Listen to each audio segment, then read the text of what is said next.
Hello everyone. So today I'll be talking about one very important concept that I believe every JavaScript developer should understand.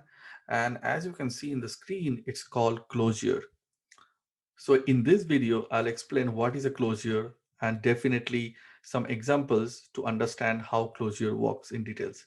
So without any further delay, let's proceed.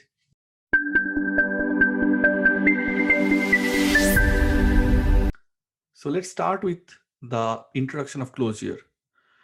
As per the MDN, a closure is a combination of a function bundled together with references to its surrounding state. Or in other words, a closure gives you access to an outer function scope from an inner function. Don't worry, we will see some examples which will help us to understand closure in details. So let's see some example now. So if you see this example on the left side of my screen, I have an outer function called say hello. Inside that outer function, I have an inner function called say it now. And inside that inner function, I have a message variable, which is hello world, and I'm then printing the message. Finally, from the outer function, I'm returning the inner function. So on line number 9, what I'm doing, I'm calling the outer function, which is returning a reference to the inner function. I'm storing that in this return function and then calling the inner function. So now if I execute this code, on the right side of my screen in the console, you can see that hello world is getting printed, which is fine because hello world is defined in variable message, which is defined in the inner function, right? And I'm calling the inner function from line number 10. So that looks good. Now what will happen if I move this message variable from the inner function to the outer function like this? If I do that, I can see that in the console, I can still see the hello world. Just for our sake, like hello world again from outer function. Yep, and exactly that's the message I'm getting. So what is happening here?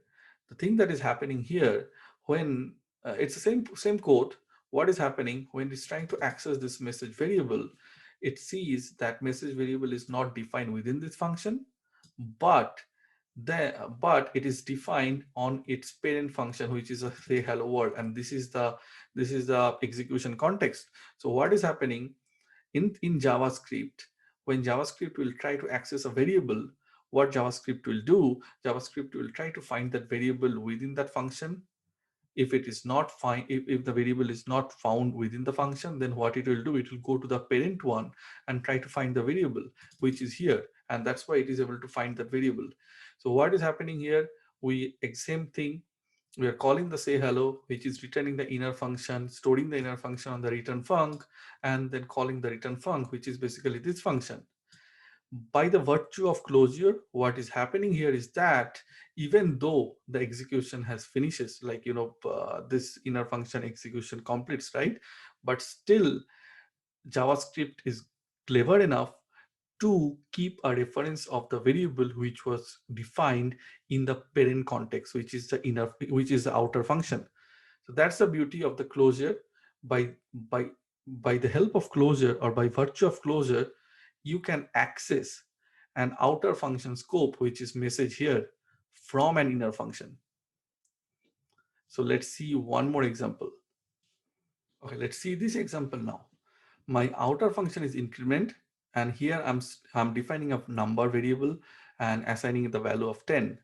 Now this is my inner function, print the number, and inside that function I'm basically just printing the number, and then I'm incrementing the number by 1, that is 10 becoming 11, and finally I'm returning the inner function. On the line number 10, what I'm doing, I'm calling the outer function, which is returning the inner function, and then I'm saving the inner function in this variable, and finally calling the inner function. So what we are expecting, what value it should print? Should it print 10 or should it print 11? Let's see that. If I refresh now in the console, I can see it's printing 11. Now let's see here. When we are calling this function, right?